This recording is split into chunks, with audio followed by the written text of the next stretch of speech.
తెల్లవారే వెలుగు రేఖలా పచ్చ పచ్చ పచ్చి మట్టి బొమ్మలా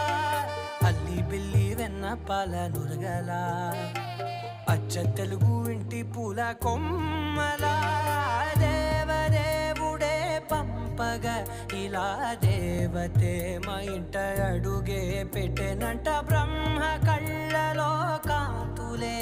మా అమ్మలా మా కోసం మళ్ళీ లాలి పాడేనంట.